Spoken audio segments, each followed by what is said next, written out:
There we are.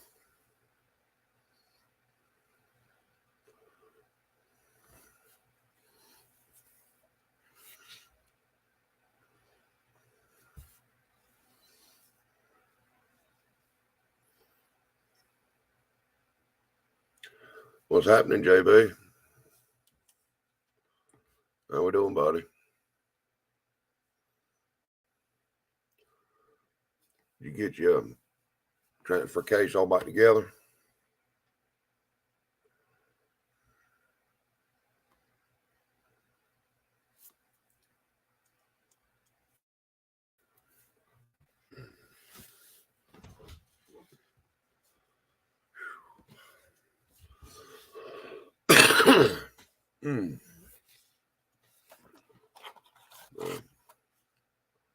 What you and Lars up to tonight?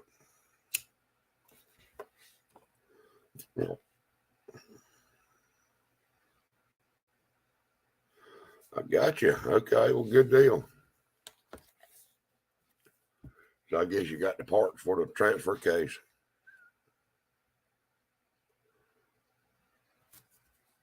Well, you can always bolt transfer case in later. Probably a little easier putting the transmission in without the transfer case on it. Yeah, well, that's my life story. It seemed like waiting on a part or something.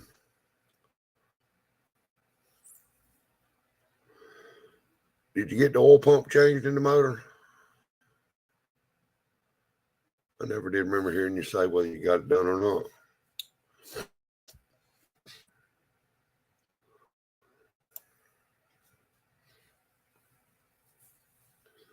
Hey, Rich, how we doing, man?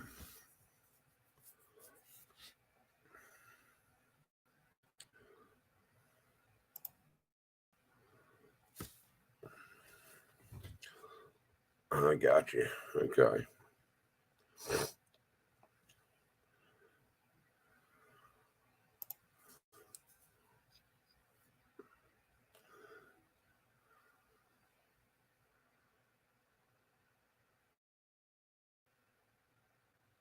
Okay. Okay. Good deal.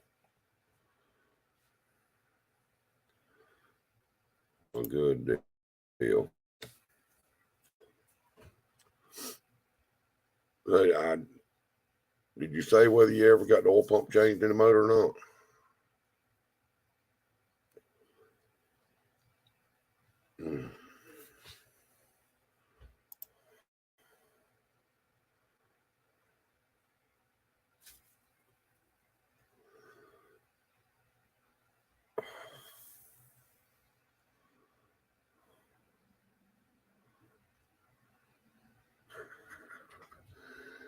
Yeah, I got to watch what I type. They're telling it look like some Chinese mess. When I think I spelled it correctly, and then spell correct takes over, or spell check, whatever that mess is. Yeah. Oh, okay. You've already done all that. Okay. That was a high pressure, high volume pump.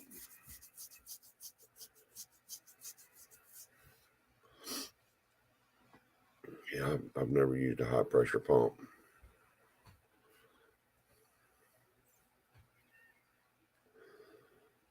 We've always used a high volume, but high pressure, I had never.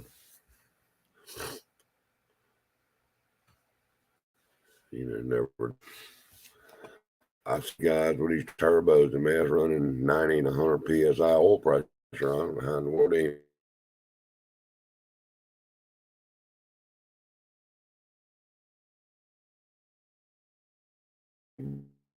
blow the signal. You got a whole lot of signal tonight for some reason. Yeah, I've never used a high pressure pump, but I ain't seen how some of these guys do. How they don't just blow the damn seals right out the.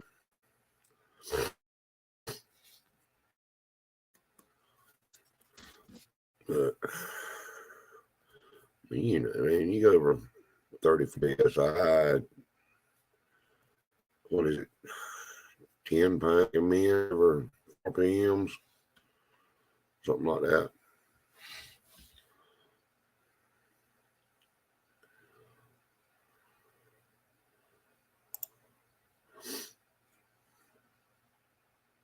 Yeah, no, I'd go with that. I'd go with that. Try to make it live a little longer. Hey, Rob, how we doing?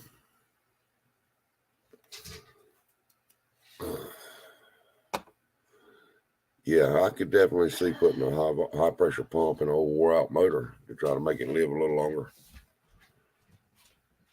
But other than that, I don't want to part to one.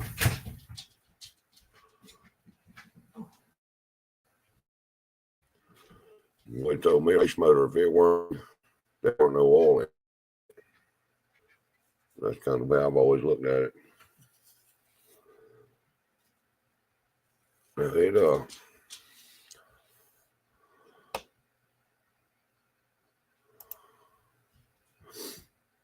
This one 2000, we're putting at 100 psi oil pressure at 2000 RPM. Yeah. I bet it was squirting out. I bet it was.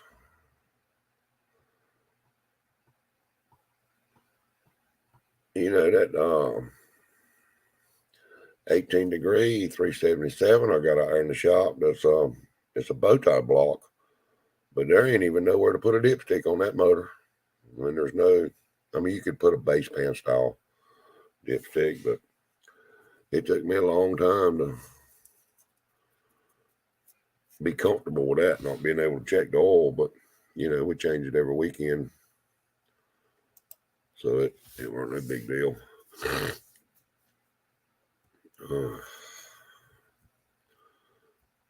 I don't know. So Rob, what's Rob up to?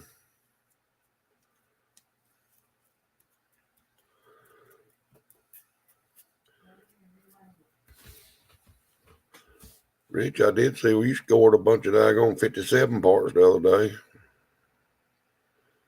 Like you made out pretty good on that stuff.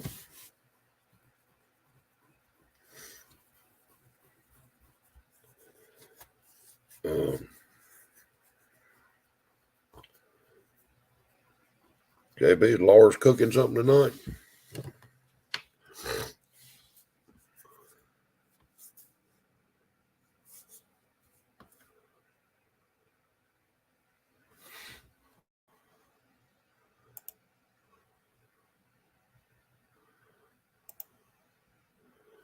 Just got 100 put a new skylight on the. Oh boy, I bet that was fun. I think I'm good at this point. Just had to put all this crap back in and go. Well, I sure hope it works out for you. That thing's been a pain in the butt, that's for sure.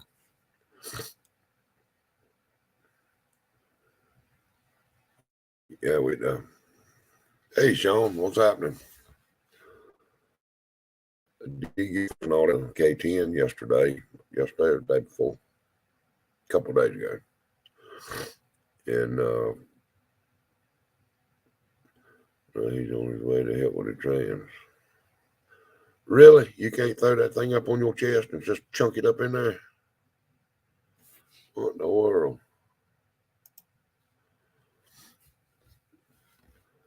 But there was a couple rotted holes in the air box where the heater fan blows and all that stuff and AC. So cut them out yesterday and welded them up. Epoxied over them all today. I mean, it's gonna be all covered up by fenders anyway. You'll never see it. So I think we're ACC. How we doing, buddy?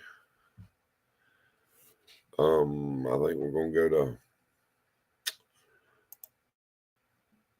go ahead and replace the heater core and all the air conditioner stuff while we got the whole truck door apart.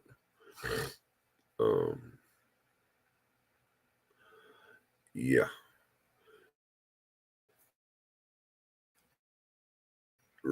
I worked for.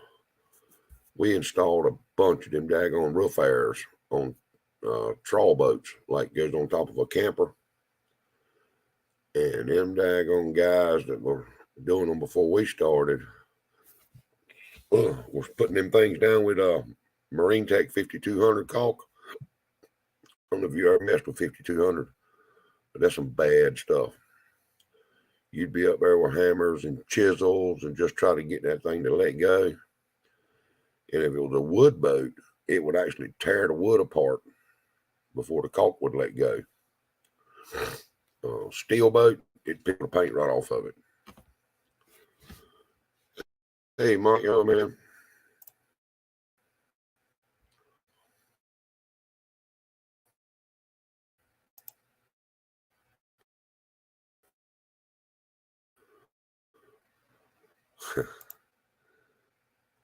You'd be able to, but yeah, well, I'm with you.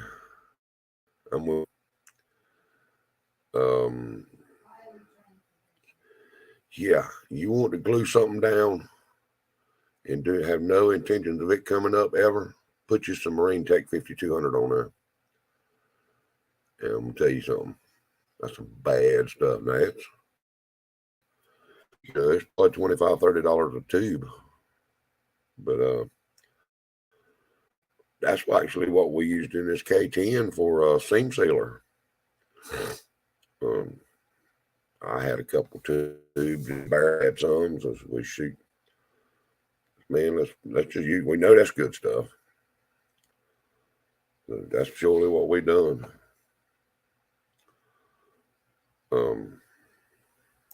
But yeah, so hopefully, we get these other fenders and hood from that boy. Just got them and pick the motor up. Oh, hey. Pick the motor up from Jeremy Friday to go in it and probably clean it up and get it painted.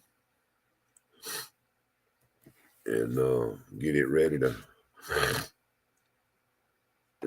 drop in there. Well, there's the link right there if anybody wants to come up in here.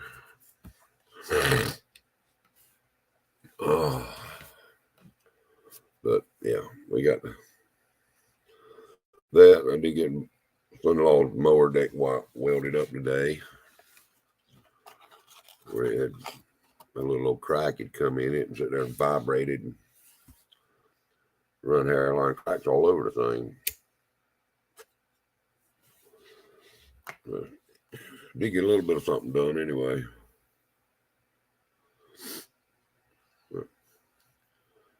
Yeah, we looked and talked to my buddy that's going to help me do the cam swap in my wife's Tahoe. We got a parts list made up, and she swap the cam in that thing and do a DOD delete. Not unless they come today, JB. They didn't come yesterday. I do know, and I haven't checked the mail today. But I'll let you know, man. They'll show up sooner or later.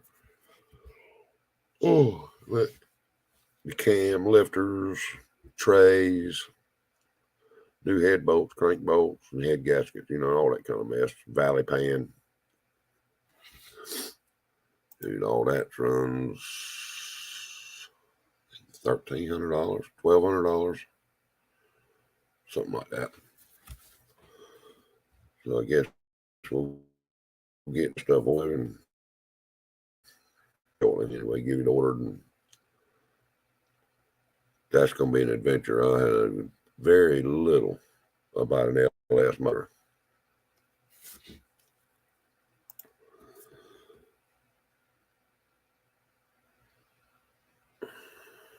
Oh, Lord, Sean. I hate to see the truck messed up, but is he all right?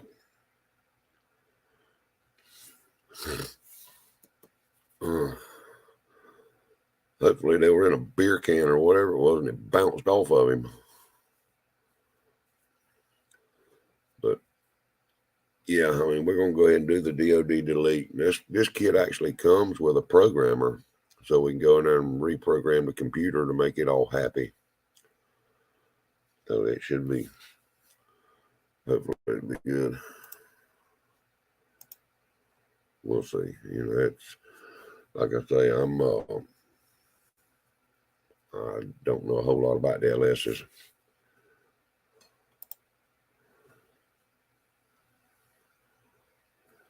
Yeah, just sitting on the side of the road and a drunk driver comes over and just plows right into him. That's messed up.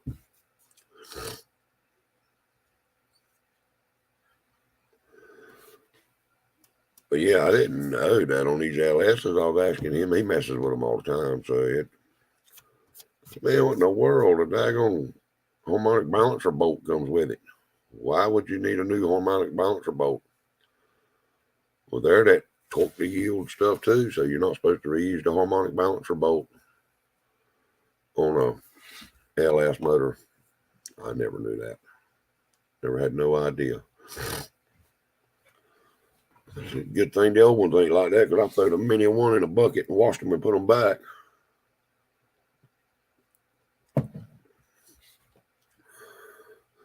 Well, you know, Sean, if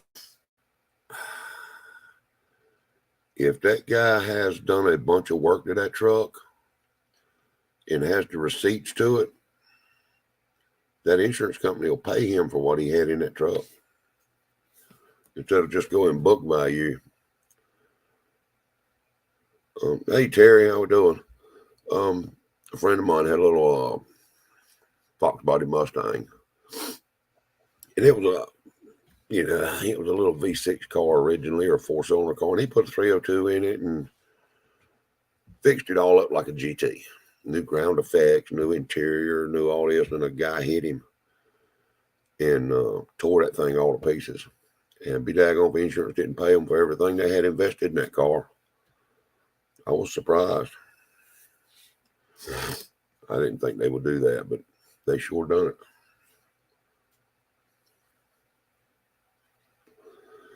Terry, what you working on this week? Some more 460 heads?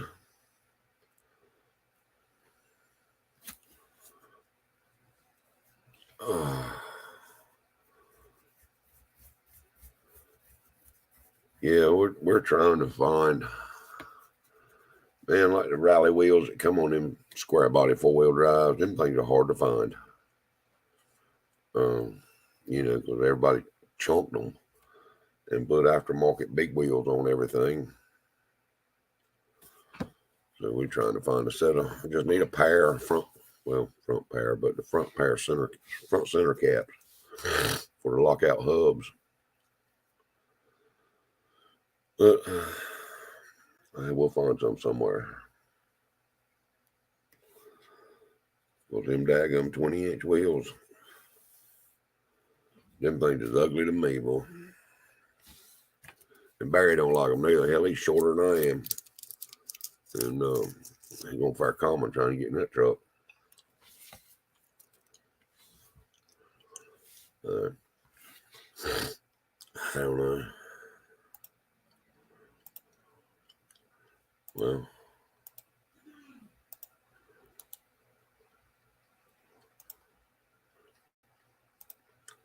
yeah, there it is.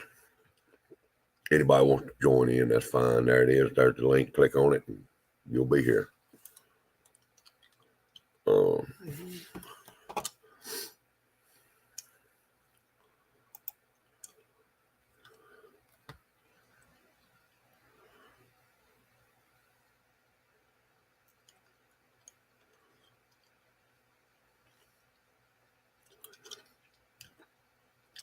No, I'm on. Hey, Andy, how we doing, man?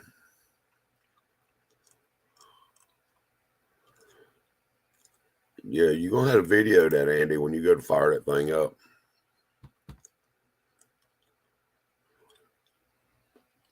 Yeah, Andy's building them. It's a CJ Jeep, anyway. Got a Chevrolet motor and mess in it. It's a pretty little Jeep now. That thing's going to be sweet. Hey, Mr. Lars, how we doing? What are you painting the H-pipe with, Andy?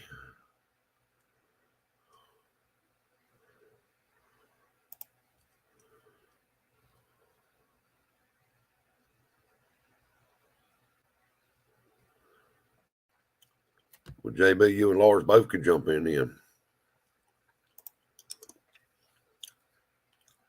Lord ain't, what, 10 minutes from your house. He'll be there in just a second.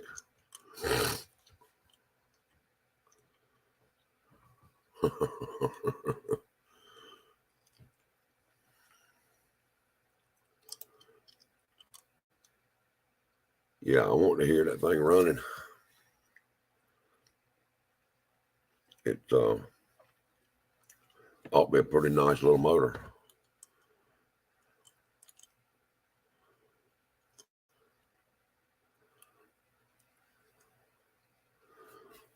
Okay, what is that? 1200, 1500 degree paint? You ain't gonna put that transmission in tonight, JB. You're gonna talk about it and get a game plan. We're gonna bull job tonight.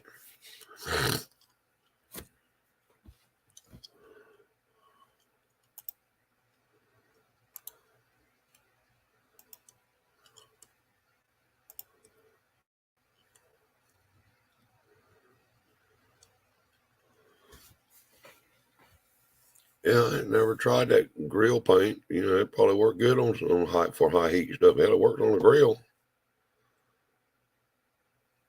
Yeah, I got the pro ones. $200.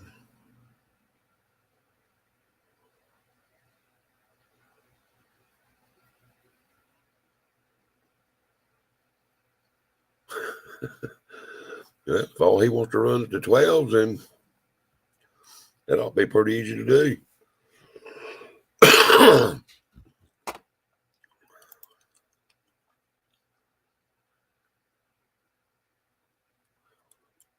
got you. I'm with you, JB. You can bring it down here to the house, man. We'll stick it up on the lift and transmission jack and turn the air conditioner on. We'll get back and have a good time.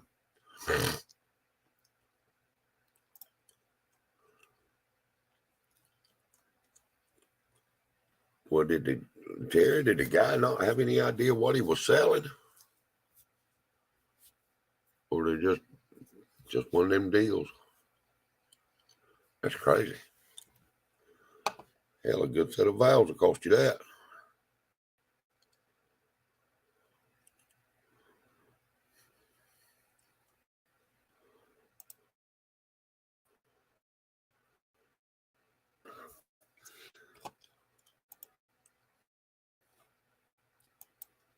Well, I didn't mean to rub it in, JD. It'll come up all of a sudden.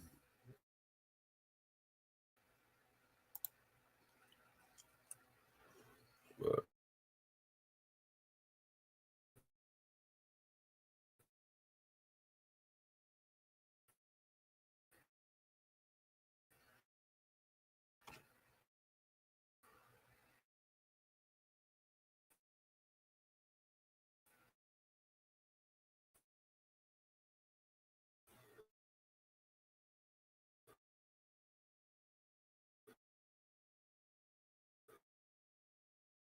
I don't know. Eggs. I don't know what in the world.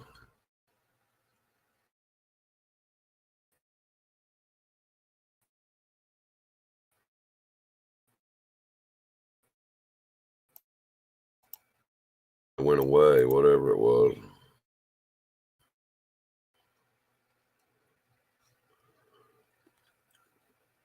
So you use it, Sean?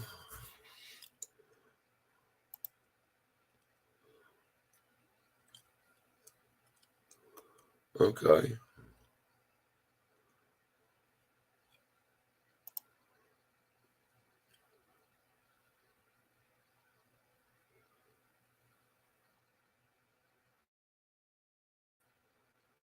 You got it right. Yeah, I'd like to have some deals like that.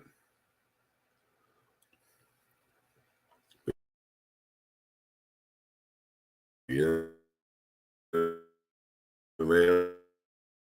I bought a pig cooker. Got it all. Was to have this pig cooker. Him and his wife were getting a divorce.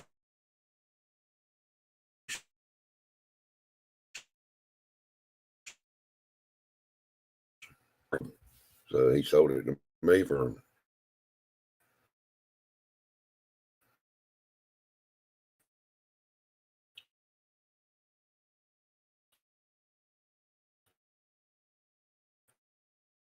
think it was 7 of my daggone stuff going in and out tonight. No idea. Yeah, that looked like a deal. Good thing he had some money to jump on that right then when it come about. Because them definitely wouldn't have been there long. And what's a Victor dollars and $50? I really don't know.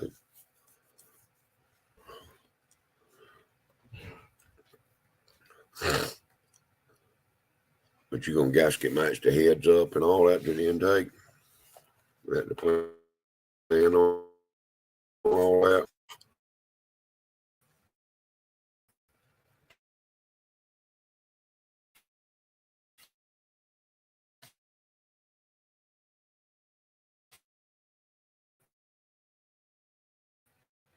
I don't know why in the world my signal keeps coming in and out.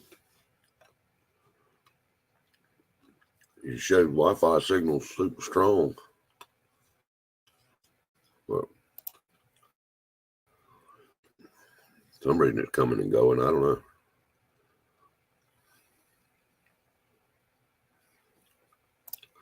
That's the way I'm looking at it, Sean. That was hell, I ain't a Ford guy, but I'd have bought them things to have to resell.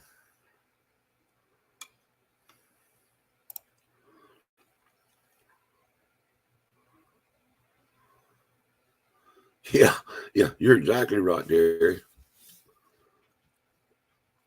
Yeah, a lot of them will tell you, man, I'll be tickled to death if I could get in the 12s. And they really want to be in the 9s and probably got more like 13-second stuff trying to get in the 12s. But this guy was just happy in the 12s and got 9-second stuff. And he's going for a ride.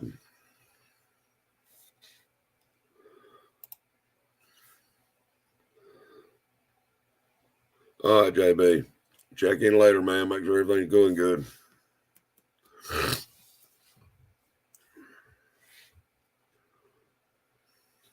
But yeah, that's what'd you say those heads were?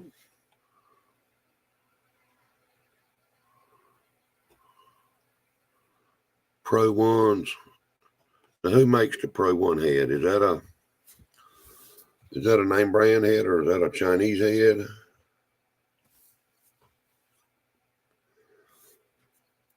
I've heard of them, but I really don't know nothing about them.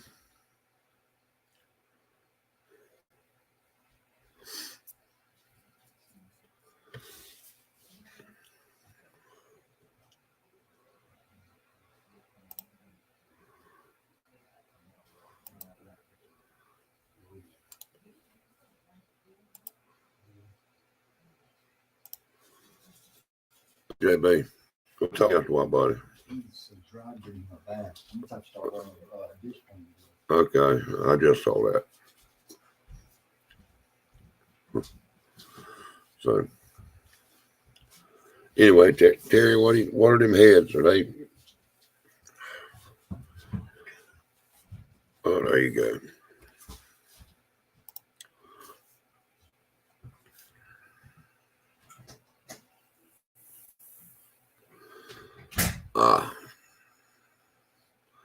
He wants to be one of them to go to car shows and do burnouts coming out the parking lot. Well, I guess that's all right.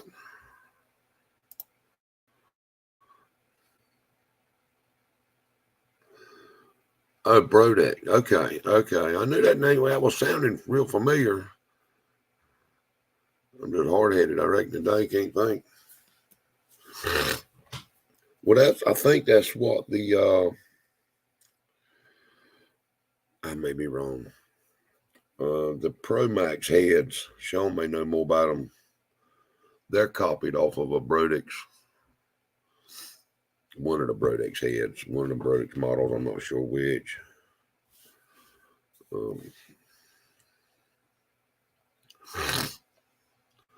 But shoot, for that kind of money, if there's some bear. That was a good buy.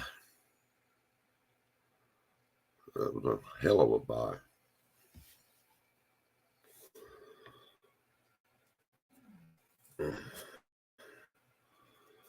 Yeah, I told Barry, yeah, that's like $2,000 new. That would not surprise me, not a bit. Yeah, I told Barry the other day I'd sold his soul to get him a motor. Well, he weren't too sure about that deal. He's got the help of Jeremy build a deck now for the motor, so that was, that was a pretty good deal.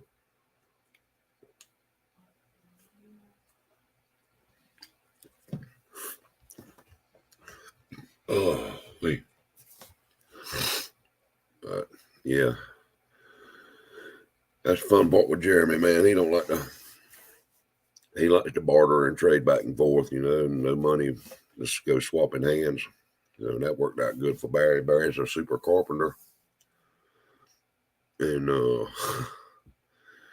Jeremy needs a deck built, so that works for both of them.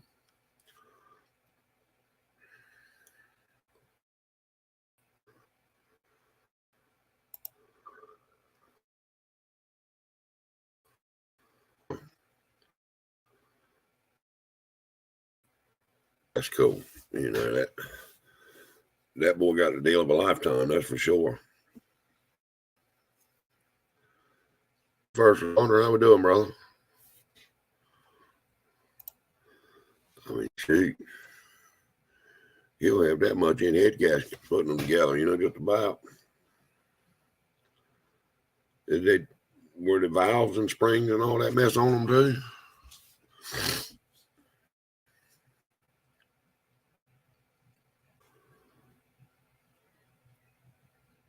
I mean, I didn't think you could get nothing Brodex for $200. I figure a step Brodex sticker would cost you that.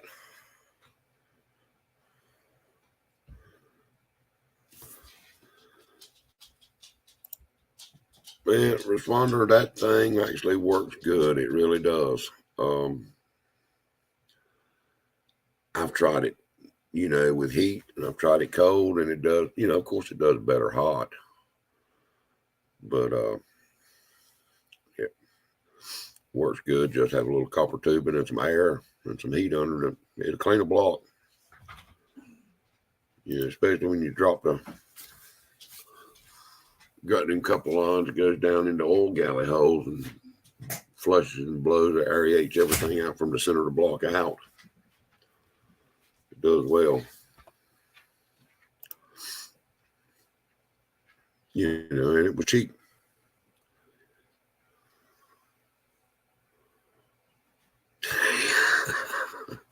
There you go.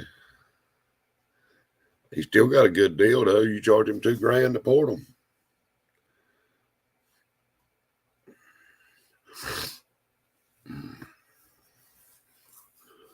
Yes, sir. Oh, man. Oh.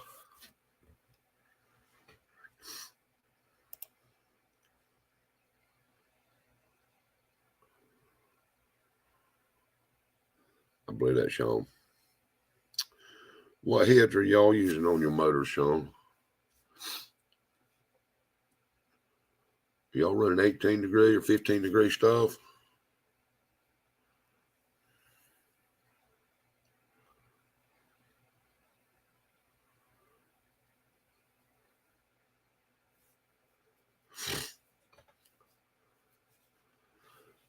Hey, my buddy started out building them 18 degree motors and then went to 15s and 13s, and now he's down there around 10 degrees, 11 degree. Okay.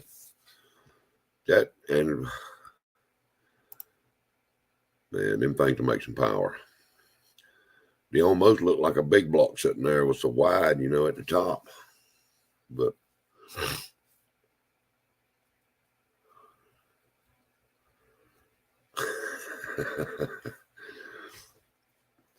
yeah, well, he can't expect them $200 deals to go everywhere now. He can't expect that. So,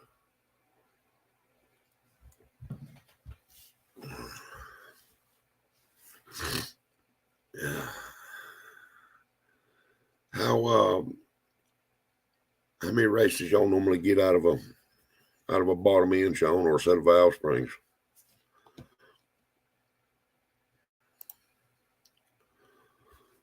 I bet you don't get much valve springs, probably what, half a season maybe. I'm guessing, I don't know.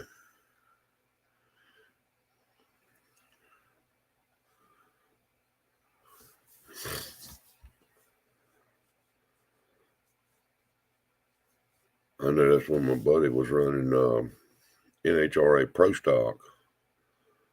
250 laps on a set of valve springs. Yeah, buddy.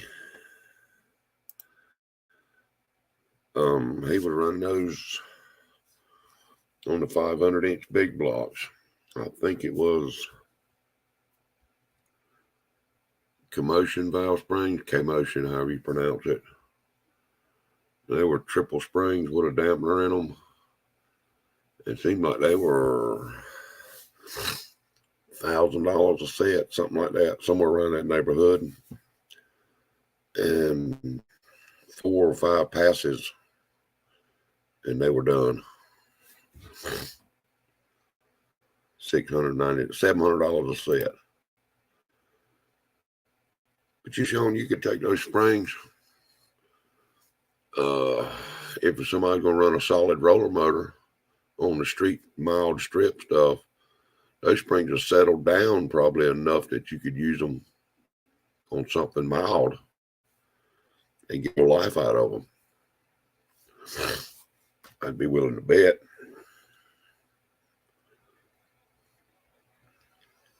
I don't know, but it would be worth checking into anyway, see what you... Because typically once they wear in some, they get dropped down. That's where they pretty much stay. But,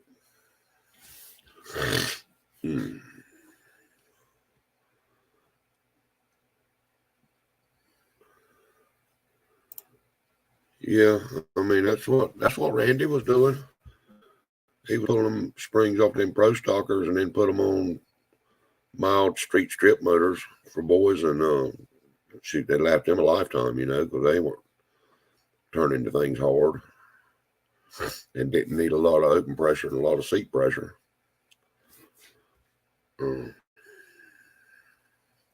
Might be get some of your money back anyway.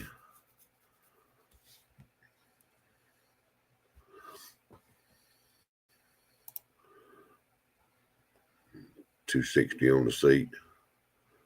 Yeah, that's pretty close to what that 18-degree motor right there is. It's just under 300, right at 300 on the seat.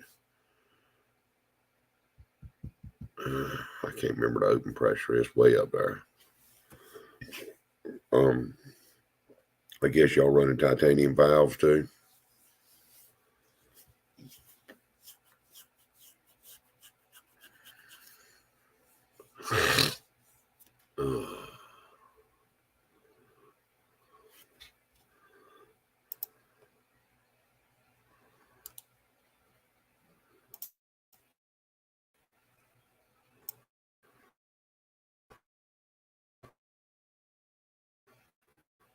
Yeah, it is first responder, but you're throwing a 10,000 RPM motor, man. It's got to have it, Well, them damn valves will be in there doing the Macarena.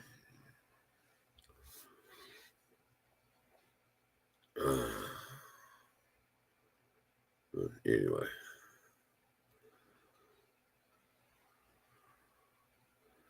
Yeah, you got to have some good stuff to make it work.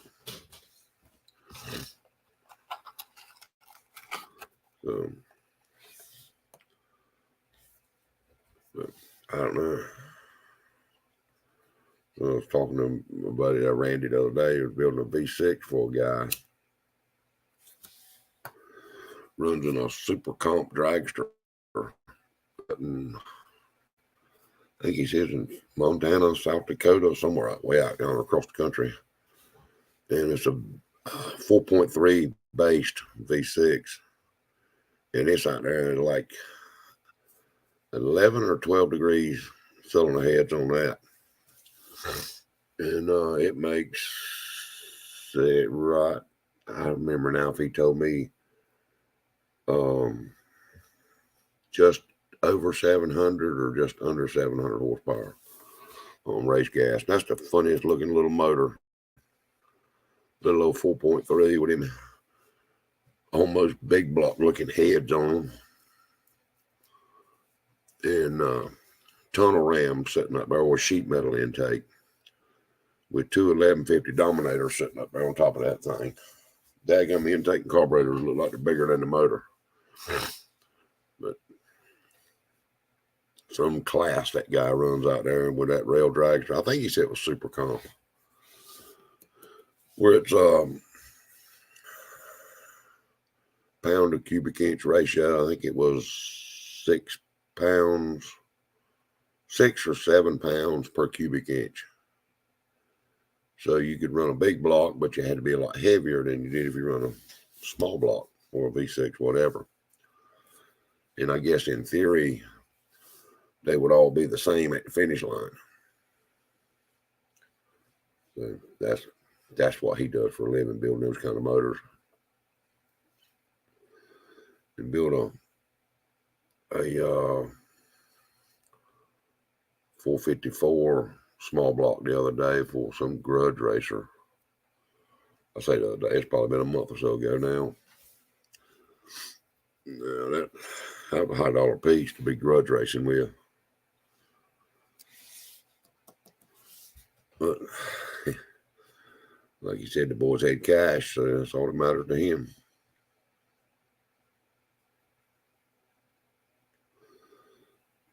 That cam, now, Sean, did the cam get moved in that block of y'all's? Has it been raised up when you run those kind of inches in it? I know that block Randy built, that 454, the cam had been raised in it. He told me how much, but I don't remember now the numbers. Pretty exotic piece, you know, from the word go. They're just expensive.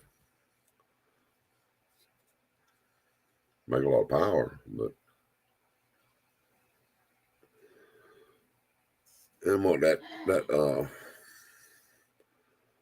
dirt motor, are y'all racing on dirt or y'all racing on asphalt?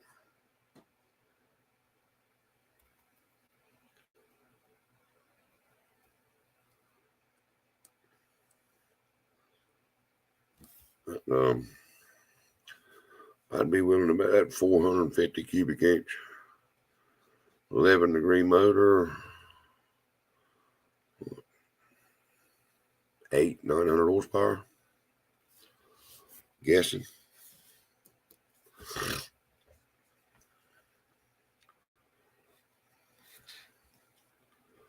Well, as it froze up.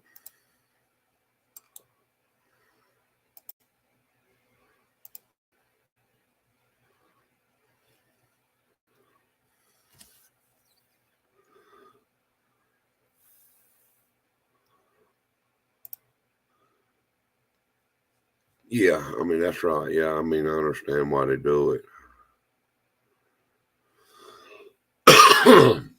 But yours has been raised up too?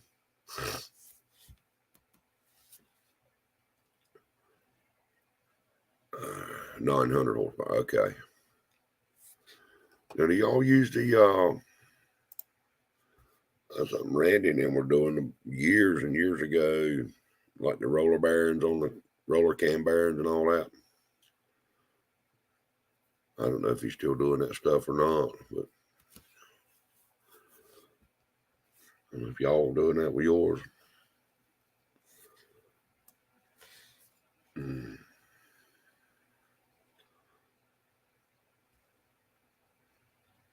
900 horsepower, and you're probably running 114, maybe 116 gas in that thing.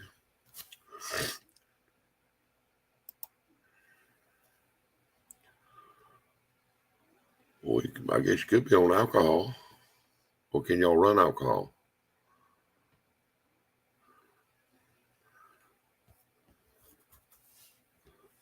Yeah, that would be, I guess the alcohol would be a lot cheaper.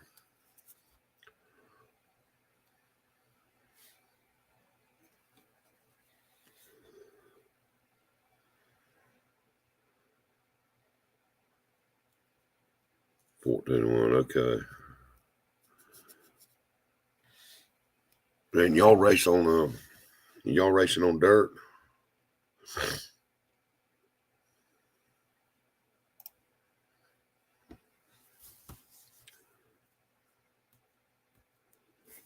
Yeah.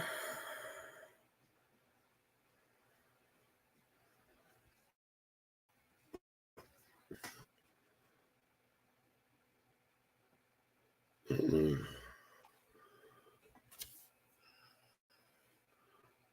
might become is all but up, doesn't there? Something going on. Okay.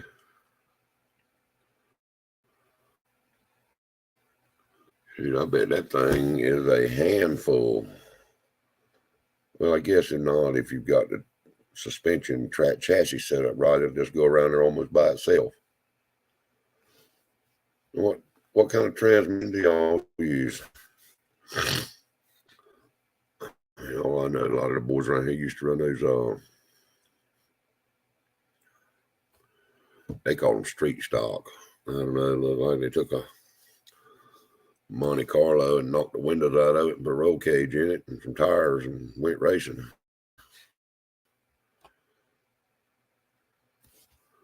I mean, they didn't have nowhere near kind of motors like you're talking.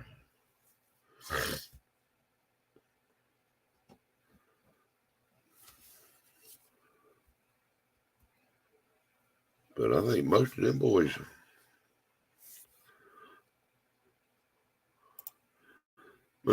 around here used to run. I bet it does, Sean.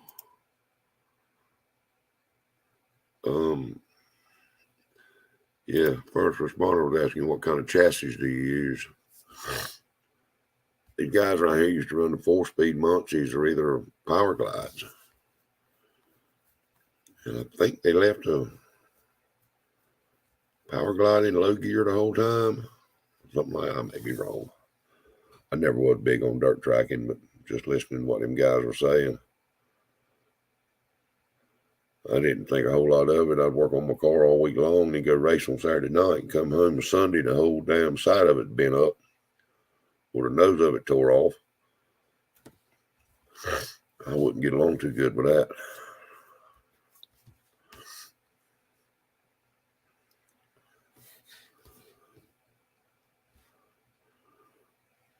First responder, you're right down there in dirt track country, ain't you?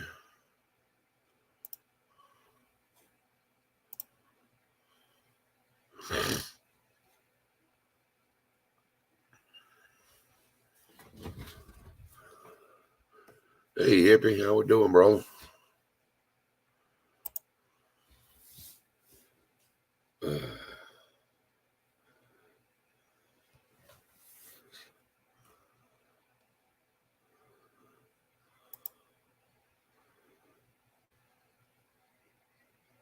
Kryptonite.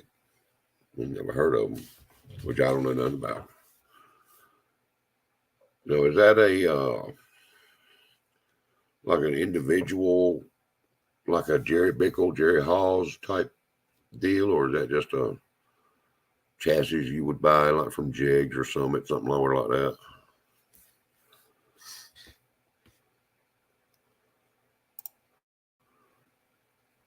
Closest to know it. Okay, I know where that's at.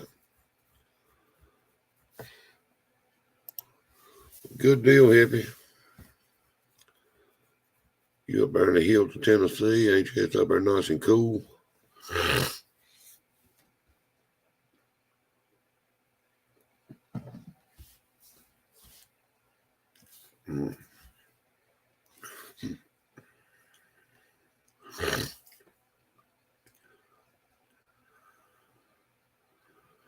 Kryptonite chassis. I had never heard of them. But like I say, I don't know. I know very little about round track racing.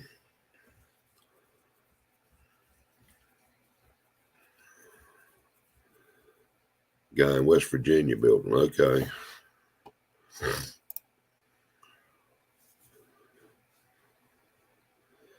Huh. And I get y'all hang all the sheet metal and mess on them. I guess all that's really just pop riveted on, isn't it?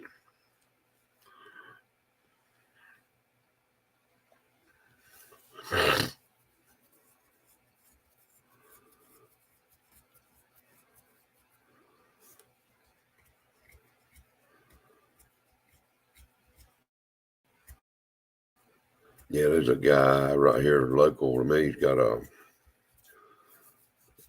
I believe it's a 69 Camaro. Jerry Hawes built. Like a Pro Mod Top Sportsman Camaro,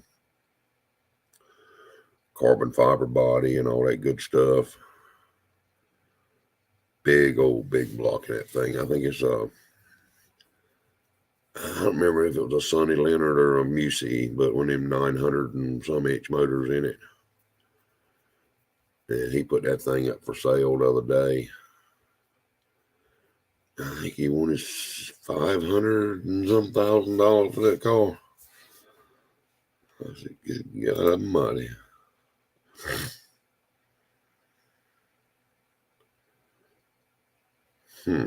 That's where you need to go hang out with him, Sean. A whole lot cheaper to drag race.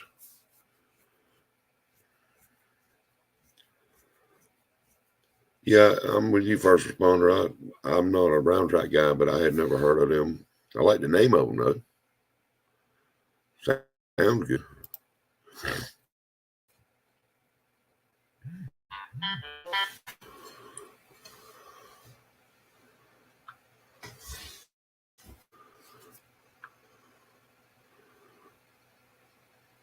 Oh, man, that's a mean-looking car, Sean.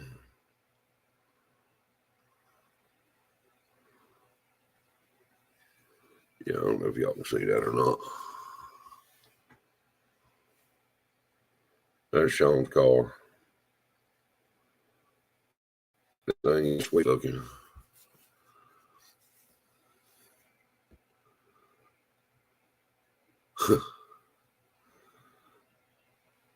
Well, I got to know what kind of cars it's supposed to be, other than fast. The thing is pretty.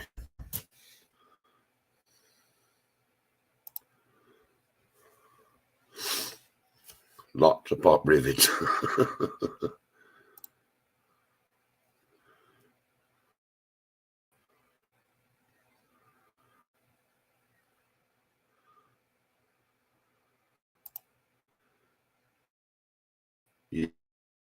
Yeah, I bet you got that pop too. Sitting there pumping a pop rivet gun by hand might have to get old quick.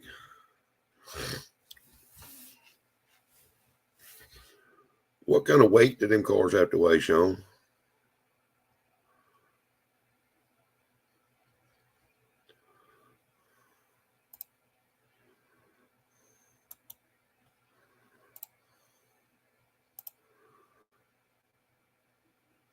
Well, there's the link if anybody wants to pop in. It's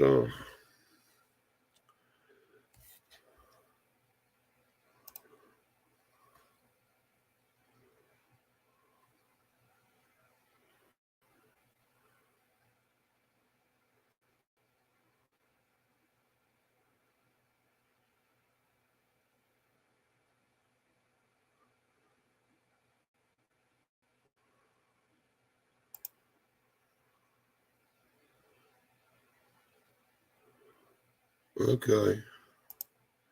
So you're a sheet metal man too. That's 2350 with the driver.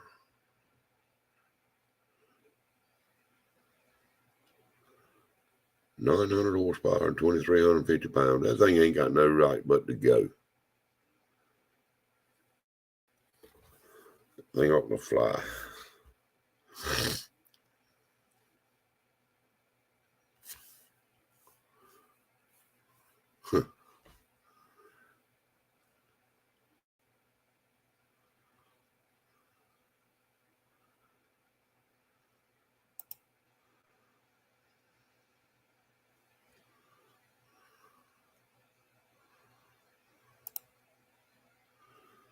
Yeah. Sean, do you drive it or you got a hired gun to get in that thing?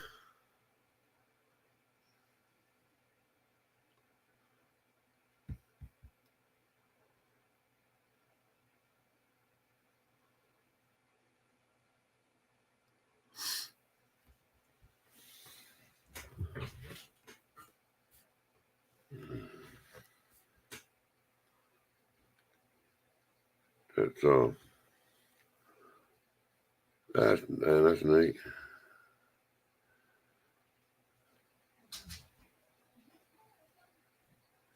Got around 114. Yeah, I figured you would. I figured if not 116. Didn't knock on the door. Hippie, the C10's coming along. We pulled the front end off of it. When I pulled the front end off day Wednesday, Monday, front fenders, core support, and all that stuff. And we found a few little rust holes up there in the air box where the AC and the heater fan and all that blow in. So, it got him cut out welded today, and epoxied over them. So I think we're going to clean the firewall all up and get it ready to paint. I think he wants to do the inside the engine bay. He wants to do all that black. So we'll probably get all that ready. And I got a buddy right up the road here who's got a scrap yard, I guess you would call it. And he's got 5 or 6 of them old C10 sitting around. And we really need two better inner fenders. So I may go up there tomorrow and see if any of them inner fenders are worth taking out. If they are, we'll take them out and get them cleaned up and painted. And got new fenders to go on it.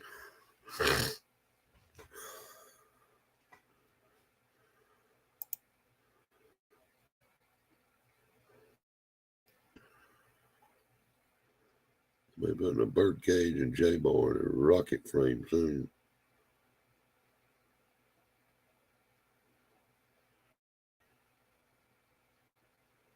Huh. First responder, you talking a lot of Chinese to me now. Sean's sitting there listening to you. He knows what you're talking about. I wouldn't think you'd want much weight on the left front. I don't know.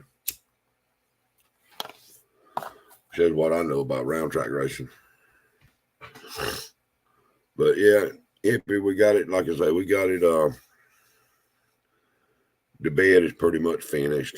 The cab is pretty much finished. So we just got to sand that sealer down. Well, it acted like a fool when we sprayed it. We didn't know we had to cut it down with some thinner and reducer, and it just orange peeled bad on the top of the roof. So we're gonna get it there and block that down, get it slick, and I think we'll be ready to paint it. May paint it this weekend. I don't know. I got a new paint gun in last week on them Aero Pros 600, 610, 6 something. I don't even remember now. Low volume, low pressure gun. So I'm really interested in trying that. And hey, so how we doing, brother? It's a low volume, low pressure gun. So I got to paint the hood on my red Chevrolet. The clear is peeling off worse than 2 bad sunburns, and on the top. So I think I'm going to paint the rest of the truck's fine. I think I'll sand the hood down in the top of the doors and shoot some red on it and clear it. All right, Sean, we'll see. Appreciate you coming in, brother. We'll see you later on.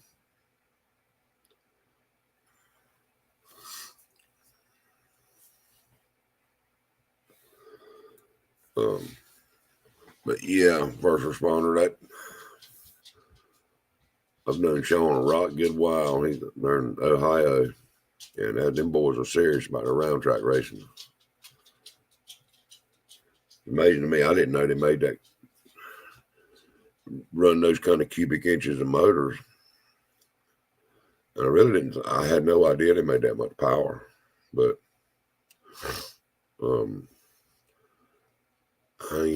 boys down here were running late model Sportsman, I think is what it's called.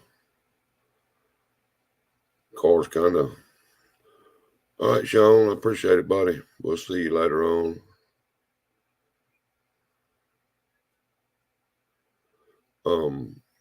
But I think they had to run 355s or something like that, 358.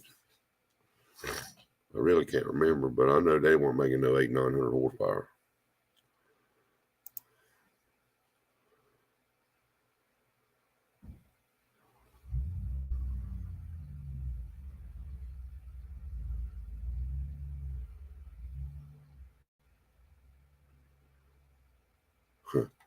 I had never messed with an airless paint gun. I really don't know much about them things, first responder.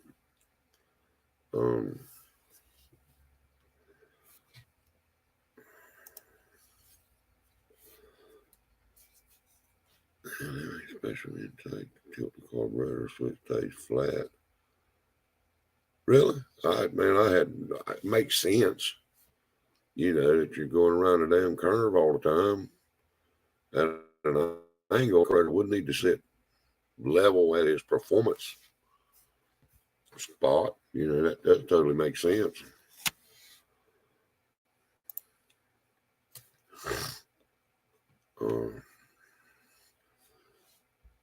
Yeah, I just couldn't stand the idea, man, spend that kind of money on a car and let somebody go to beating on you and rubbing on you and all.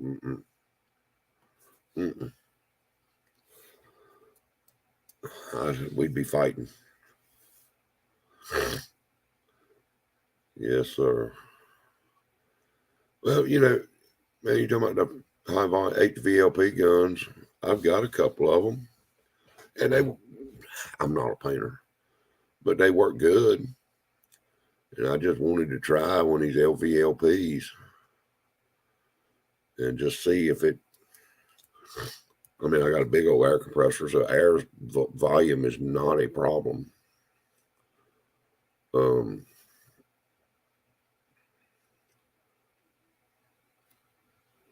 It just seemed like with the LVLP gun, you just got to slow down. And that's going to be hard for me to do when I go to spraying because I want to go ahead and do it and get it over with. But we're going to give it a whirl, see what it does. I mean, if it can't get it to spray like we want, I'll put it up and grab one of them one of them purple guns from Harbor Freight. Once I finally figured out what the paint was telling me it wanted to lay down smooth, and figured out how to adjust the gun to make it lay the paint down smooth. Really not that hard of a deal to do. But we'll see. We'll see what happens.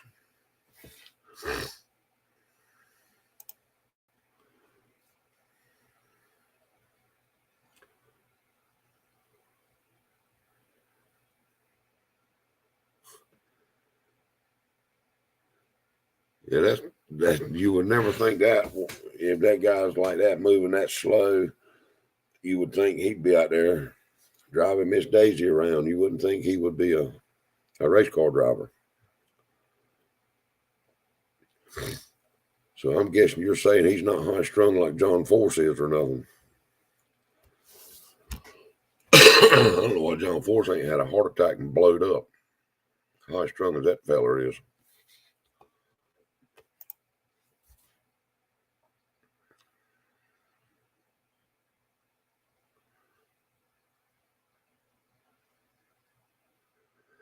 Hippie, you know, man, I was having some issues with the purple gun, but I was totally ignorant of what I was doing too. I weren't getting the fluid mixture correct, the setting of the gun. I really didn't know what I was doing. I was just making it spray and paint.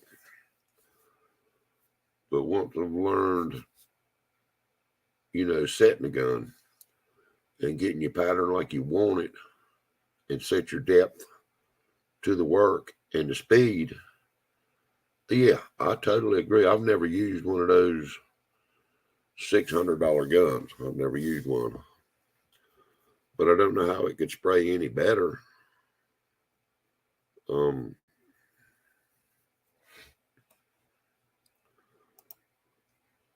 Just get it set right.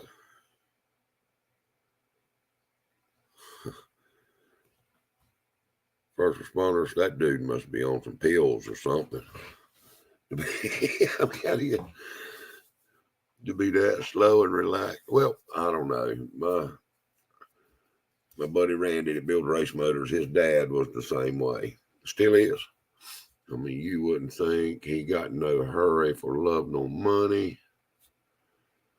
But, man, that dude would wear a daggone 4-speed out. He raced super stock Chevy 2s and mess like that for years, 4-speed cars. And, but watching him walk and talk, you wouldn't think he cared less what time of day it was. Getting that race car is a whole different guy. So, yeah, I guess it is. It is a reality that it does happen. But you just think typically race car drivers would be high strung. You would think so. Adrenaline junkies,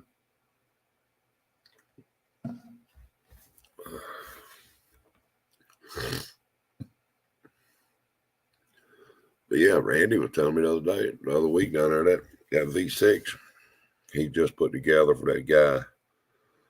It idles at like 2,800 RPMs. If you get it much below that, that thing will almost self-destruct. They're just so radical, It's like the harmonics are terrible on them. But it's funny, he'll fire that thing up on the dyno and start bringing it up, get it up there at 33,000, 3,500, let it sit there warming up, and that thing just as smooth as silk. But you get it down below 2,500 or so, oh Lord, it's jumping all over everywhere. But, those motors, they're meant to be towed to the starting line, do a burnout, run it, and click it off, and tow it back. A lot of daggone maintenance on them things. Like Sean talking about valve springs, and then V6s eat the valve springs up. So you got to go through the valve, check the valve springs every pass. Shit, I go to race, have a good time. I don't go to work on the thing but so much. But the hippie, I mean, I like the daggone the purple gun. For the money, shoot, you can't argue with them things. I did go to, the only thing I really didn't care about it was the tension pull. The spring was a little bit on the tight side. So I went over to Ace Hardware here by the house and took the spring with me. And they had some that were actually the same diameter outside and inside and was substantially softer, weaker.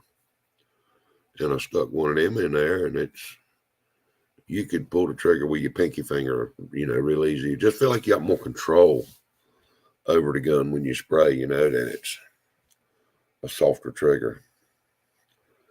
And it's more where you got the first part of the trigger just blowing air. That seems more precise when you come off the air and come to the liquid by changing that spring. But other than that,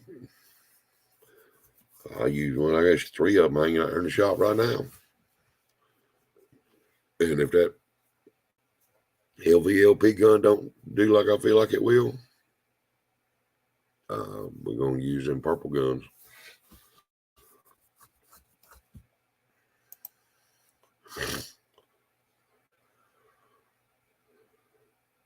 What did I give you good info on, Andy? I ain't no telling what I told you.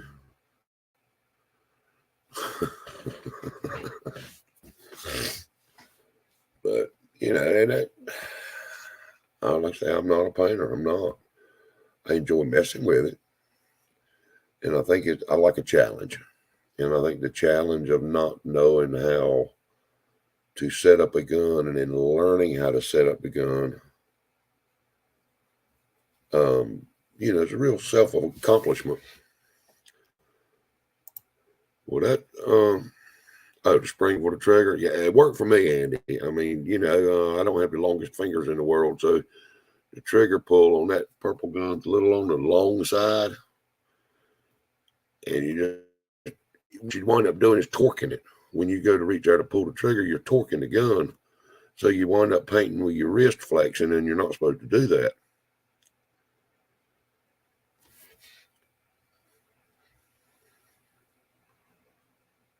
I got you thinking now, huh, responder? I mean, why not? What does it hurt? I mean, it worked for me, and I like it. Hippie, you're exactly right. Man, we typically, if we're painting much, we will use 2 guns, and we'll take one, spray a couple, whatever the first coat of paint, whatever, and I'll tear that gun apart. Or Barry will tear it apart and put it into the mineral spirits, get it cleaning, soaking, and we'll go on with another gun.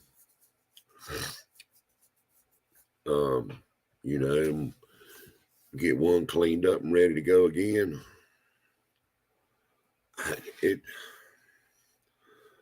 wouldn't do that. If you had $300 or $400 gun sitting there, you take your time to clean it up. But $29 gun with a regulator and a gauge on it,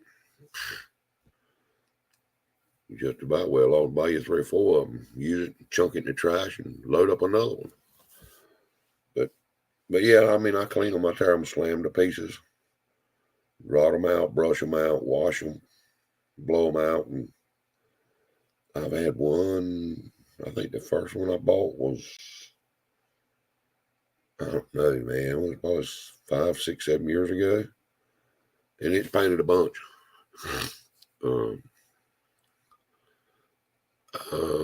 I used the little seals on the needle. They come with some little cloth looking seals in there. So I found some O-rings. Well, actually they're, I can tell I'll pull the trigger, especially metallic.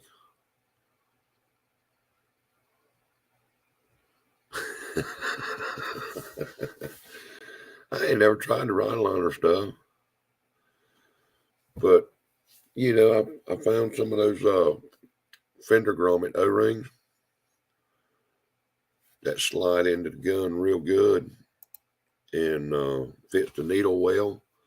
You drop 2 of those in there, then screw your jet down and snug them up, stick the needle back in, snug them down good where you got a little drag on it. Them things work good.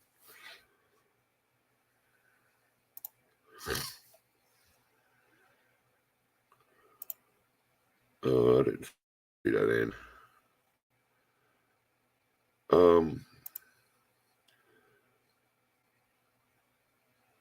Andy, I've got three filters. One of them looks like a Caterpillar oil filter, really.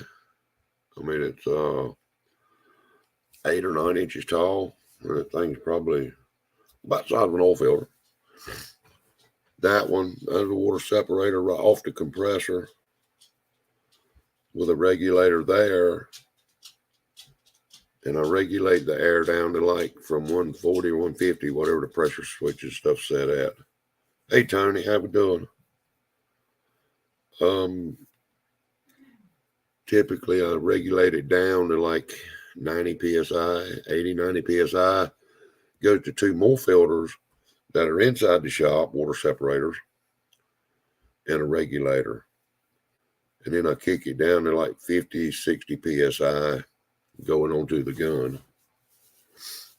And it rarely, and there's a little water separator on the gun too. So there's 4 chances to catch water. And I rarely have water issues. Rarely. I drain the tank every day too, when we're using air. A couple of those smaller filters and all there. I think the ones you get from Harbor Freight, they're grayish color. And I don't know, they're probably 4 or 5 inches tall, 2 inches diameter. They're just in line with each other. And you see they're working because, like say, the first one may have a little bit of water in it, and the next one will hardly have nothing. And then come to one to the gun, you won't hardly ever get a drop or two in it. So they're working. So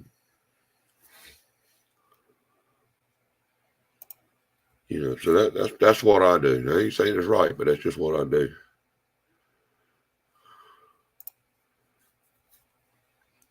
But yeah.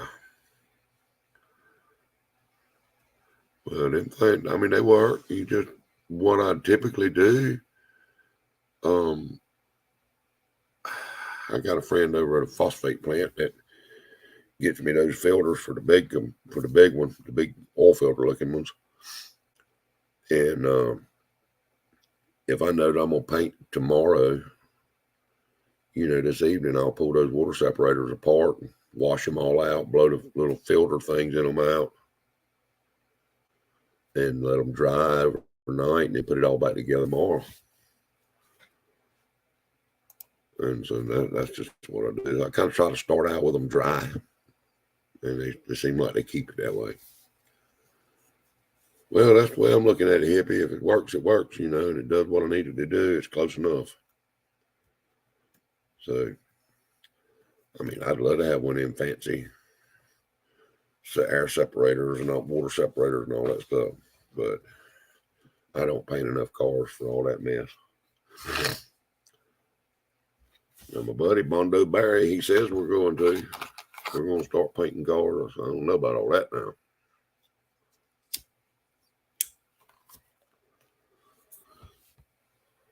I enjoy building motors and hot rods. Painting's part of it, but we take too much time. There's no way.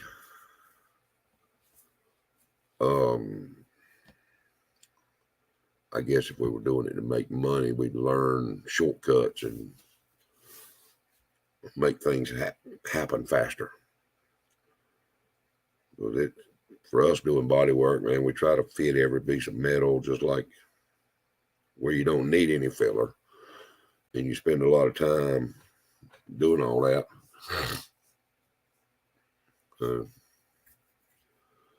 I'll try to put the video. I may do it tonight or tomorrow. I got a video there where we cut out the back corner of the bed with the rear passenger wheel well, and then welded a new patch back in, and butt welded every bit of it. It turned out nice. Took 2 little old skim coats of Bondo to cover it over. And that's going to be pretty good.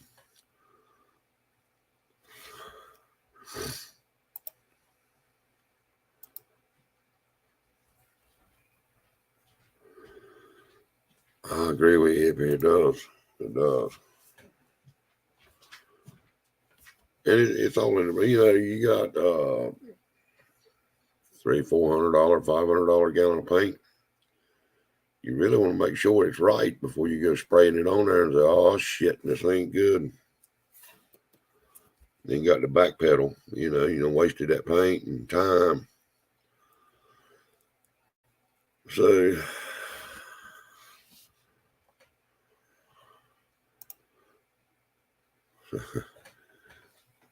well, Andy, I'm not an expert welder neither. I can put 2 pieces of metal together and make them work with a grinder. But I ain't expert at much of nothing, to be honest. Hey, Destroyer, how we doing? But it's yeah, you know, the painting's fun, but I just can't leave the Bondo alone. I got to keep messing with it, and you know, and you see a little divot and you block sand it, and then you took a little much out, too much, come back, put a little more, hit another spot. And before you know it, you've been around that truck 15 times that day and still got a divot where you started at. I see why them guys skim coat the whole daggum vehicle now and just block it down.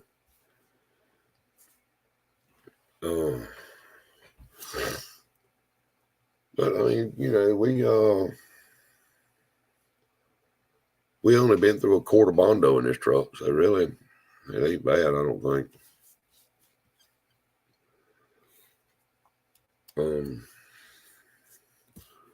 We did use the fiber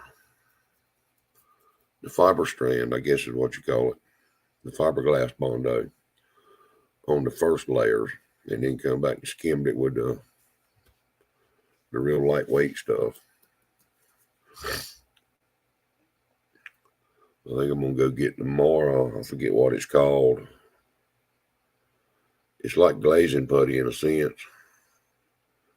but it comes in a pint bottle or something. It's real, almost like cake icing or something. It looks like.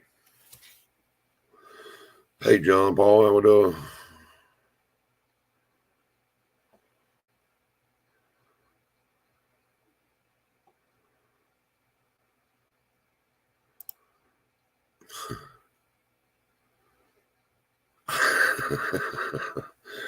Well, I guess you got that right, hippie.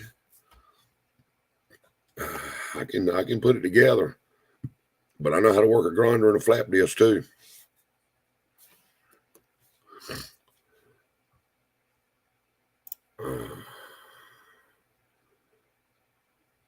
Yeah. It's expensive. I mean, time you get a gallon or so of primer, you know, a half gallon or so of sealer, and then you paint and you clear and your activators and the reducers and all that stuff, you can buy a bunch of money. I mean, you can eat up $800-900 real quick. And then, you know, like, well, Bondo's not expensive, but sandpaper, Bondo spreaders. I mean, all that stuff is small amount stall stuff, but it adds up.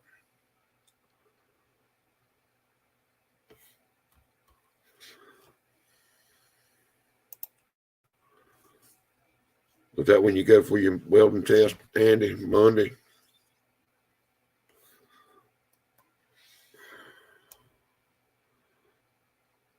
Just take some pictures of them exhaust pipes you were welding up, them H pipes. They'll be tickled death with that. Anybody can weld that stuff looking like that. They ain't got no problem getting a job as a welder.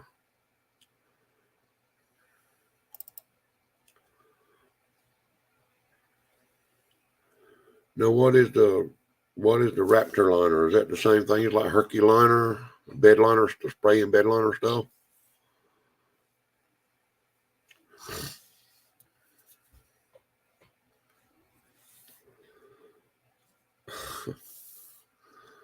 Son-in-law got some couple of quarts of that. Okay, Andy, good. I forget the brand of it. I think it was like Rust-Oleum bed liner stuff. Anyway, quart cans of bed liner where you roll it on. He gets out there, he mixes it, gets it stirred all up and gets it all poured in a pan. And my grandson gets in the bed of the truck back there with him when he's rolling. Next thing he knows, that whole quarter's undercoating's on the ground. He dumped it out. So, go and get another one.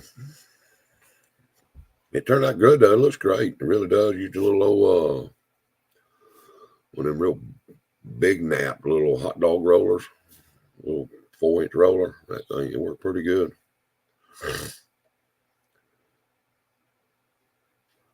Okay, is it come in different colors or is it just like black? I had to look that up and see.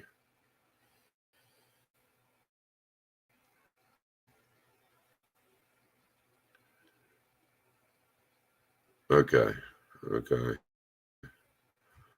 But all of it keeps it in stock normally. I had to look that up. Because if you had kind of a rough body on the truck, if it's very like a Raptor liner, the whole daggone.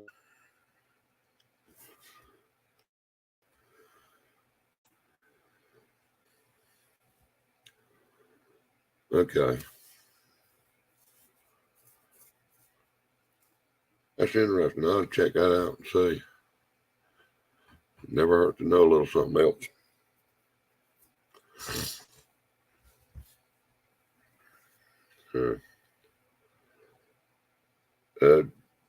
Is it textured enough? I mean, could you spray it or are you going to, is it pretty much a roll on deal? Or brush on, whatever.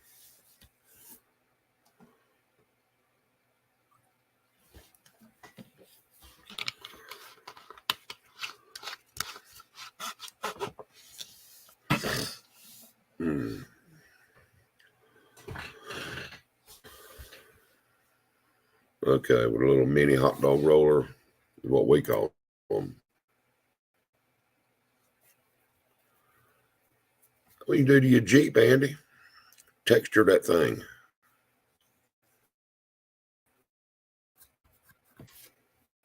Something different. Get you a couple colors and make you some racing stripes all around that thing.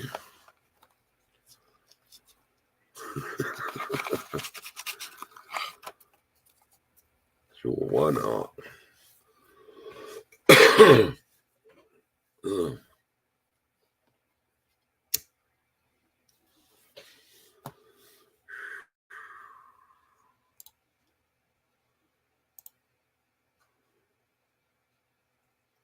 Okay, well.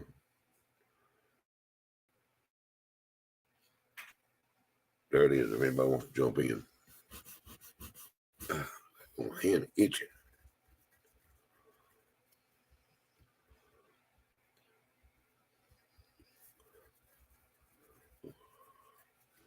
You spray it with the gun, hippie?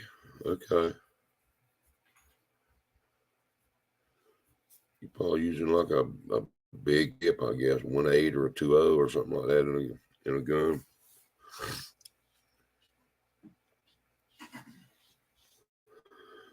You gonna put a white hardtop on your Jeep?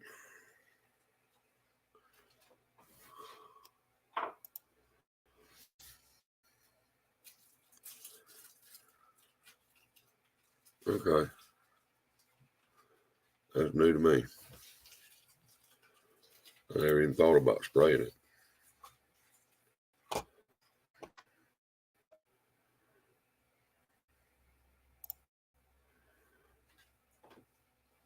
You gonna leave the Jeep red and you just use the white top? Is that the plan?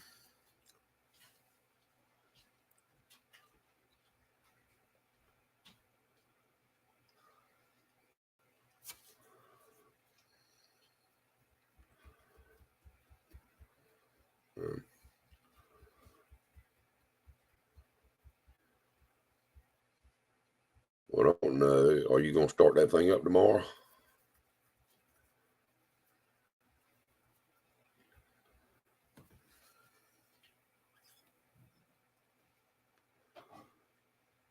Mm.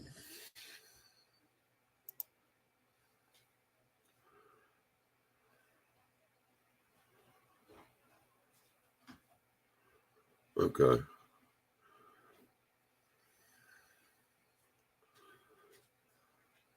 That thing would be cool, man. A deeper metallic. maybe almost a burgundy or brandy wine and a little pearlescent mixed in it. That'd probably be pretty sharp.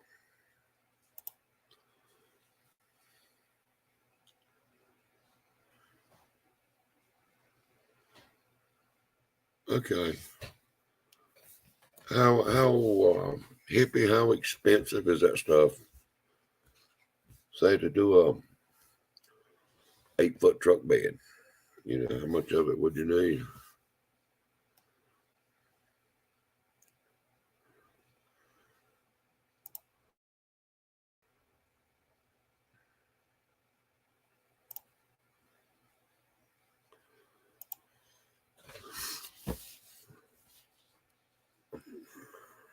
You probably want a couple $100 to do a bed.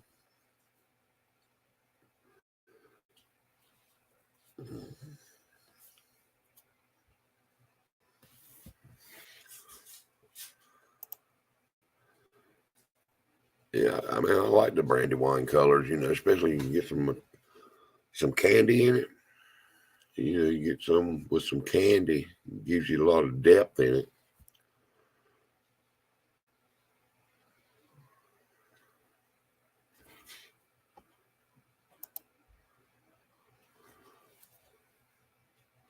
Okay. But we've already undercoated the whole underneath of the bed and the chassis and everything. All that's been undercoated. We were just talking yesterday about doing whether to paint the inside of the bed or either put a bed liner material in there. He hadn't made up his mind what he wanted to do. And, long term, it would probably look better with the bed liner stuff in there. It'll last, you know. But like I say, he's a carpenter and a deer hunter, so it's going to be deer stands chunked in the back of the truck, in and that climbing stand and ladder stand and all that stuff, me in and out the back of the truck, and lumber and this kind of mess. So it would probably be better off to use a bed liner.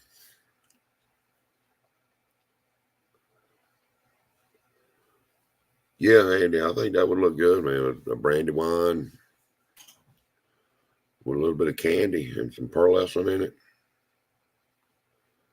About 3 coats of clear on top of that. Give you some depth. It look good. Probably cost you $1,000 in paint to do it, but it would look good.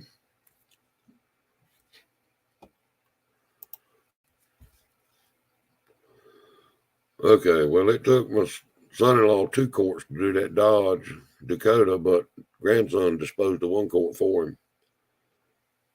So yeah, it probably would do 1 quart easy. Anyway.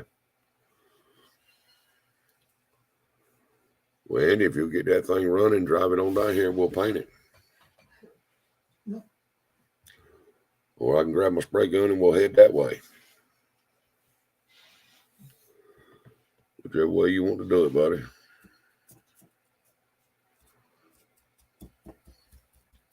Your shoes are. Right. I'm talking to me. Unless I can talk in the background. You can. They can hear you. That's math. We don't need no math. It makes my head hurt.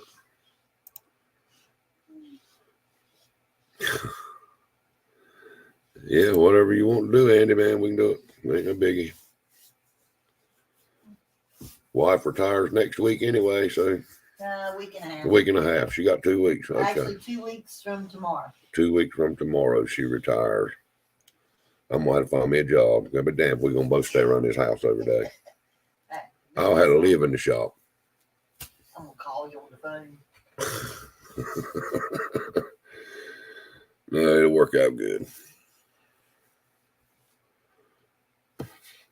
Yeah, that's what I was wondering, Hippie, if it would rolling it. You wouldn't have to tape up nowhere near as much. I mean, I don't know how bad that stuff sprays, you know, with overspray. Have I ever been to Maryland? Yes, sir. I used to go to Baltimore 3 times a week, Monday, Wednesdays, and Fridays, hauling seafood from North Carolina. Sure did. Been to Baltimore many, many times. Andy said, hey. Hey. Yeah, now that's, Baltimore's about all I know about Maryland. It's a junk hole.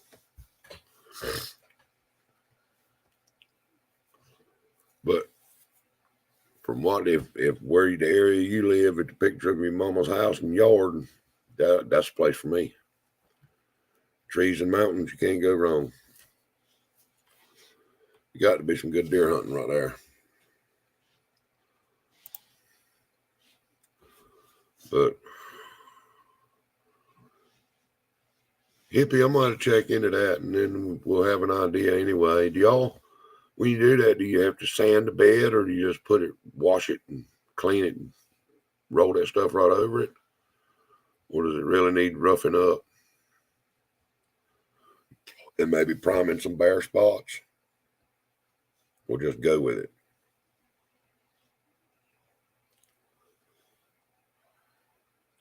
I reckon we could look it up, read the directions. Probably be a...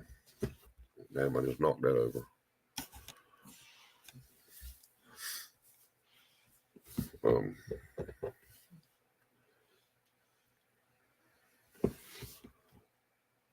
Yeah, I hadn't said as far as the rolling stuff, I don't know a whole lot about it.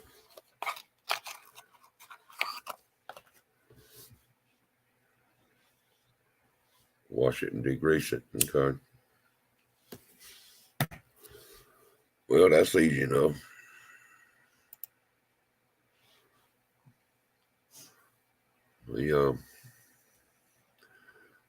Yeah, it's been pressure washed, and so yeah, it wouldn't be no big deal to get in there with some degreaser and wipe her down. That would make it look good though. That if we could get if we could mix that bed liner up where it was real basically the same color as the truck, that would look sharp.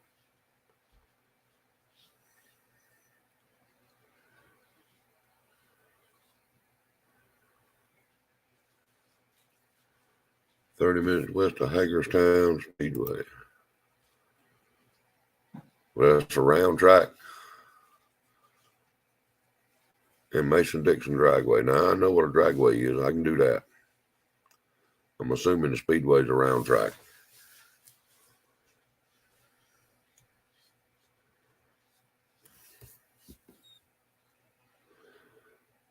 Well, I need to get Jeremy to go, and we'll drag his race car up there and make a few licks. Getting some bracket racing.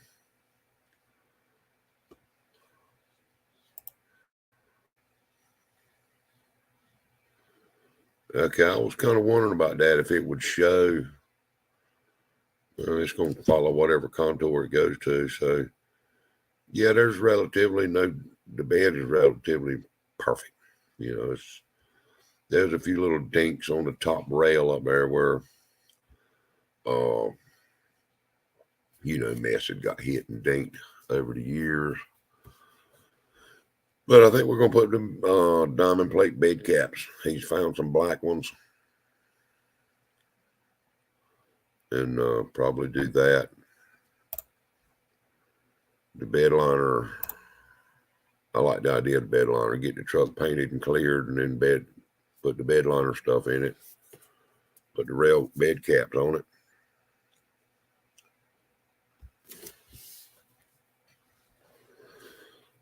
Yeah, I reckon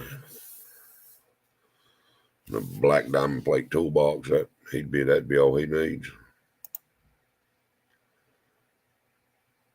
Like I told him, I said, "Man, you're not going to take this truck hunting. There ain't no way." And he'd ask me the other afternoon, he said, "Why not? Why ain't you going to use this truck hunting?" I said, "Man, walk out there and look in that crew cab truck of yours. There's room for one man in that truck. He's got more coats and guns and hats and clothes and this and that and the other thing. Ain't no way that one regular cab truck's going to haul all that mess. It's a damn camper shell or something."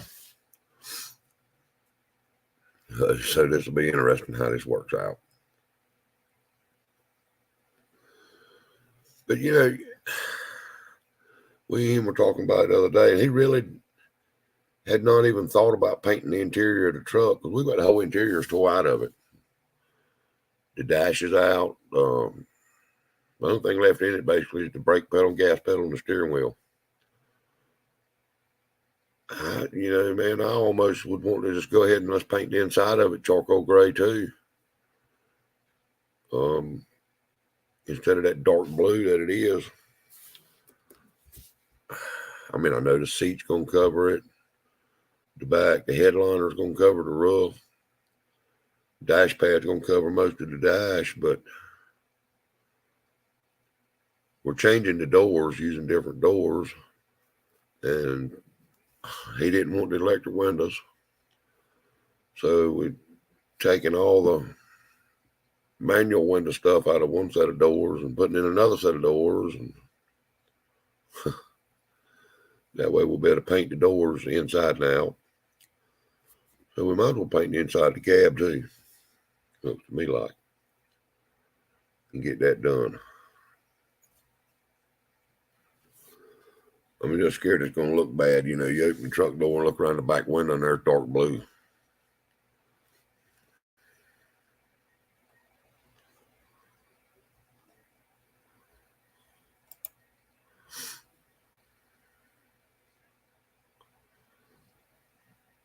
Okay. Yeah, I wish we were closer, Hippie. I really do. It's probably costs more to ship them than they were. You know, then you could probably buy new ones local. Way shipping costs so daggone much. But I tell you what, we can check on see what it would take to ship them, and let me know what you want for them. Barry may be interested in them. You know, to do it that way.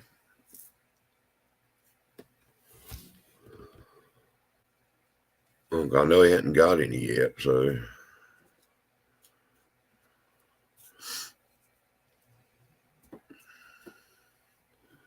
wouldn't be smart, but it'd be a fun trip. Take off and ride up there and get them. You know, something to do.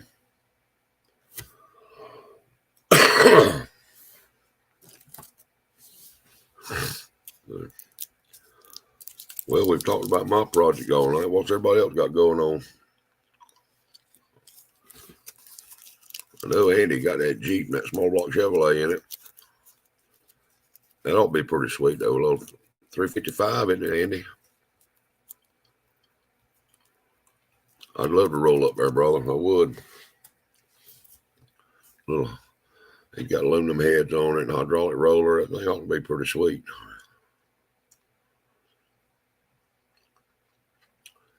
But he's got to video it. Got the video getting it running. Whether it's good, bad, or ugly, you got to video it.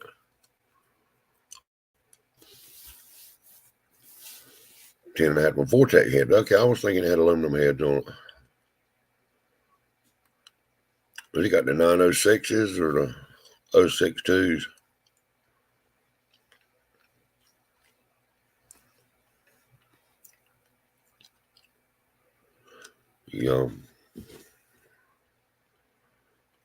Yeah, you can't do, Andy, like a lot of them boys do on them Willett starts. Get it damn thing running first and then do a Willett start. You got to do it when you first drop the distributor in, from there to firing it up.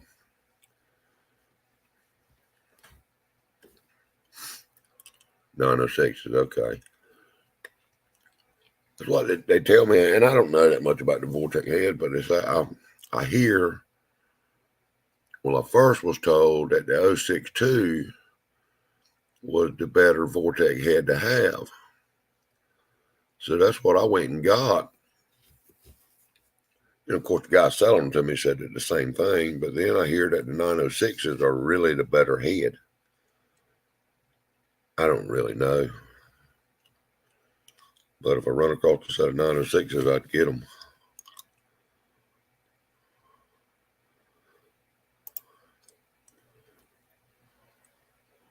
So the 906s have the hardened exhaust seats and the 062s don't? Is that what you're saying?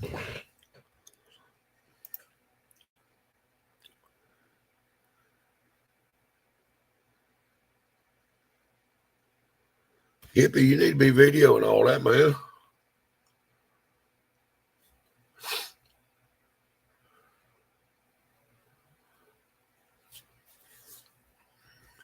Now in the 89 Silverado, are you deleting the computer stuff and going carbureted, or are you going fuel injected?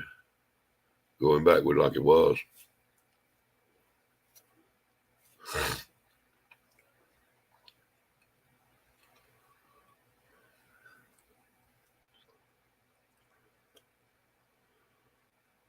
Okay.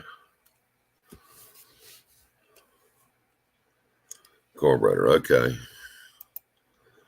You going with a HEI style, or you going straight?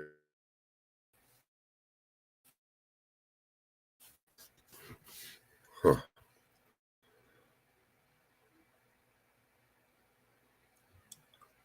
750 Holly, okay. Can't go wrong with that. Not in my book, anyway. What kind of distributor are you going to use?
Well, there it is back. I don't know what the hell's going on.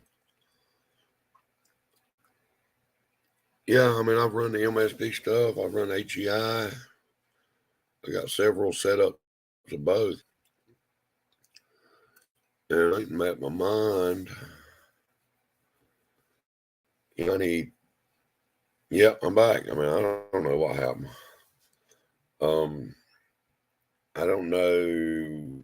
I've got a 91, 2, or 3 STN. I can't remember now what year it is. Sitting there behind the shop. I'm going to put a little 383 in it and turbo 350 I got with a trans brake and a manual valve body and all that mess. But I don't know if I'm going to go with to use the trans brake, I'm going to really need to use the MSD stuff, so I could use a two-step if I wanted to.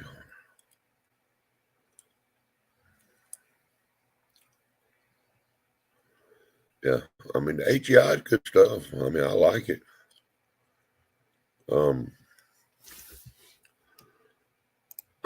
No, I put that 383 of mine here. I put the Pro Max 200 heads.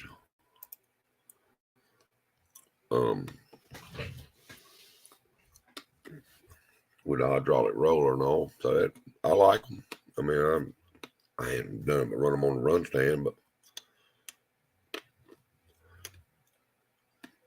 they I heat cycled them a couple of times and then retorqued them and everything was good.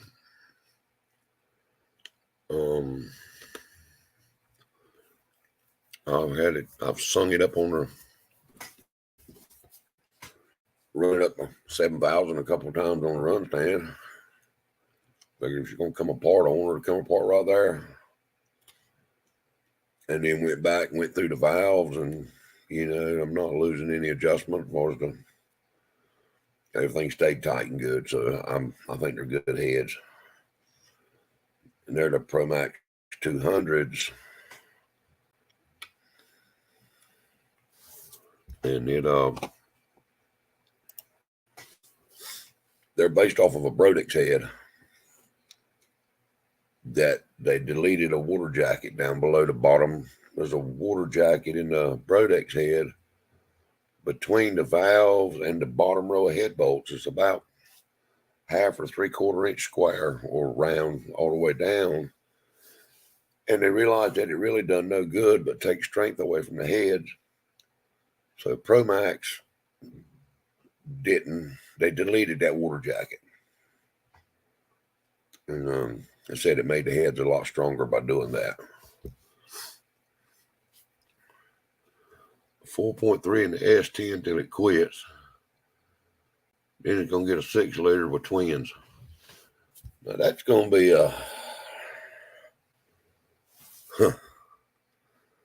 that's going to be a handful. 4.3. That'd be an interesting ride. Okay. Now, is it going to be just pretty much a daily, or is it going to be a hot rod? That 89S Chevrolet truck.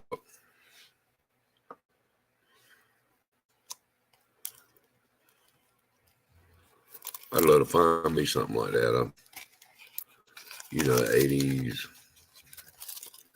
88. Well, I mean, shoot, I go anywhere from 82 right on up to 98 or so. Anywhere in there, either one of them body styles in a 2-wheel drive short bed. I'd love to find one, but find one out here. Boy, you gonna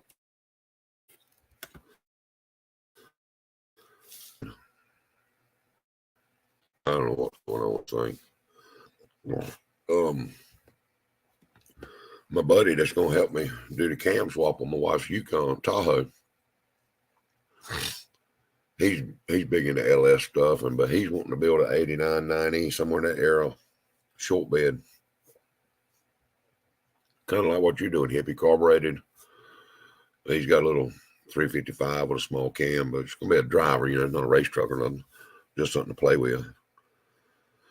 But he's looked and looked and looked, and the cheapest one he could find that is not teetotal junk, man, it's like $4,000. So he was telling me today, he went and looked at one. The guy wanted $2,000 for it, and the whole interior was out of the truck. I mean, no seats, no door panels, no carpet, which, he said really not that big a deal. But spending that much money, on a truck, and then, and that's a driver around here. I mean, you're looking at getting something like that around here. If that truck's in decent shape, that's $7,000-8,000 truck all day, every day. I mean, this boy's buying one with a blowed up motor in it. Is what the one he was looking at was a couple $1,000.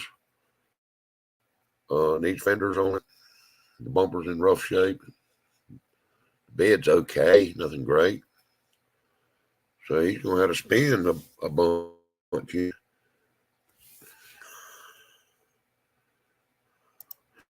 I mean, that's still a good buy, man. If you got title on it, if it's got a solid motor and transmission in it, you ought to be able to get that easy. But you know, my buddy over there, he's pretty sharp with what he knows what he's got to pay for a truck on the high side to get it. What motor cost him, transmission cost him, you know, wheels, tires, all this kind of stuff. And at the end of it, you know, he wants to be at or below whatever he could sell it for. So at least he's not upside down in it, because he does like to flip them. But when you got to pay $3,000 and $4,000 for a roller, you know, that's a $2,000 truck. You're already $4,000 in on the wrong side. He's going to paint it and flip it.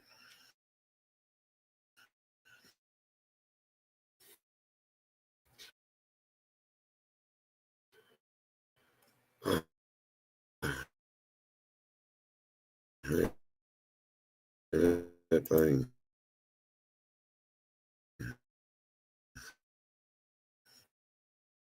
Yeah.